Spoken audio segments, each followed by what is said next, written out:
Hey everyone and welcome. So, I want you to think about something for a second. Have you ever considered that the absolute best scientists on this planet might not be human at all? Today we are diving headfirst into a world where biology and pure genius just completely blur together. We're going to uncover some of nature's most brilliant and, honestly, most overlooked scientific minds. You know, we usually think of science as this uniquely human thing, right? We picture labs and equations, people in white coats. But the thing is, the natural world is absolutely packed with creatures who have mastered physics, chemistry, and engineering in ways that would make our top human scientists green with envy. And the inspiration for this whole explainer comes from an absolutely fantastic book called Clever Creatures by Steve Mould. It's all about how animals and plants use science to survive in some of the most ingenious ways imaginable. And look, this isn't just about simple instinct. No, we're talking about applied science, something that's been perfected and honed over millions and millions of years of evolution. So how in the world did they get so smart? Well, the answer is evolution. You can think of it as the ultimate research and development lab. I mean, through countless generations of trial and error, life has basically engineered organisms that have solved some of the most complex problems you could ever think of, and it's all in the name of survival. All right, first up, let's talk about the physicists. These are the creatures that have figured out how to manipulate the fundamental forces of the universe to their advantage, often in ways that seem to, well, completely defy logic. And here's our first master, the pond skater. This little guy performs a feat that looks almost miraculous. It literally walks on water. But this isn't magic, not at all. It's pure physics. The insect treats the water's surface less like a liquid and more like a stretchy, bouncy trampoline. So how's that possible? It's all because of a principle called surface tension. See, the water molecules right at the surface, they don't have anything above them, so they just cling extra tightly to their neighbors on all sides. This creates this kind of elastic film or a skin that's just strong enough for this super lightweight pond skater and its specially adapted waxy feet to stand on without ever breaking through. But you know, not all of nature's physicists are quite so gentle. Some of them are, well, they're incredibly destructive. They pack a serious punch. I want you to meet the peacock mantis shrimp. This thing is a brilliant feat of physics. Instead of just relying on muscle power, it does something amazing.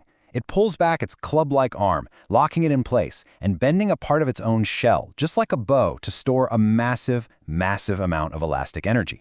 And when it finally releases that lock, oh man, the arm just explodes forward with the speed of a fired bullet. The acceleration is so extreme, it actually rips the water apart, creating these tiny low-pressure bubbles. They're called cavitation bubbles. And when those bubbles collapse, they release a second shock wave, a flash of light and a bang that helps obliterate its victim's shell. It's absolutely incredible. Okay, so from pure brute force, let's shift gears a little bit and talk about the physics of waves.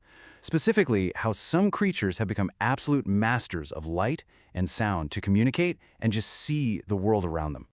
First up, the chameleon. Now, there's a huge misconception out there that they change color just to blend in. And while, yeah, their resting green color is pretty great camouflage, those really dramatic, fast color shifts, they're not for hiding. They're for shouting. Bright colors can be a sign of aggression, kind of like, get away from me, while duller tones might mean, okay, I give up. It's a whole visual language. And the secret isn't pigment. It's all structural. It's physics. Under their skin, chameleons have this layer of tiny, mirror-like crystals. And by actively changing the spacing between these crystals, they can control which color of light gets reflected back. When they're packed tight, they reflect blue. When they're spaced out, they reflect red. It's a living light show, and it is pure genius.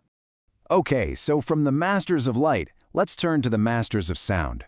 For nocturnal hunters like bats, sight is basically useless, so they face this incredible challenge of how to see in a world of total, absolute darkness. Their solution is something called echolocation. A bat sends out these super high-frequency clicks, and then its large, incredibly sensitive ears listen for the echoes that bounce back. By interpreting the timing and the direction of those echoes, it builds this detailed three-dimensional sound map of everything around it. This lets it pinpoint a tiny little moth in midair, in complete darkness. Now, this mastery of science isn't just limited to physics. Oh no. Next, we're going to meet nature's engineers, the masters of structure, design, and efficiency who can achieve wonders with something as simple as a fold. Take a look at this. This is a hornbeam leaf, and it faces a classic engineering problem. How do you pack a large, flat solar panel, which is really what a leaf is, into an incredibly tiny, protected space like a winter bud? The answer is this precise, perfect pattern of concertina-like folds.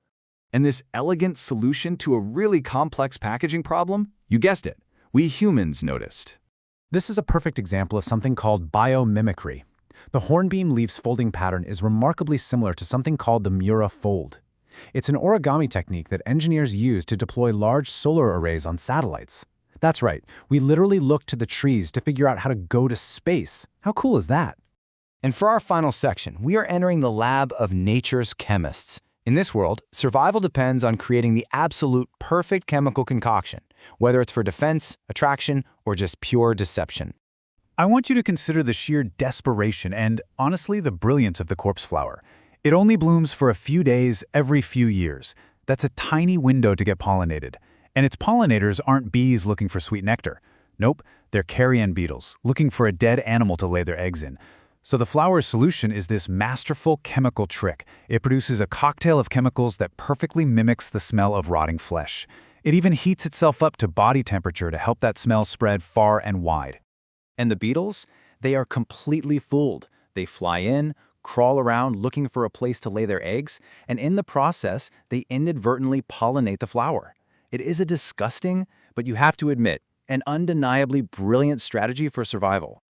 And that really brings us to our final thought here. From a shrimp that can boil water with its fist to a flower that literally mimics death, nature is the ultimate laboratory. It really makes you wonder, doesn't it? What other incredible scientific principles are being demonstrated by the plants and insects right in your own backyard, just waiting for a curious mind to notice?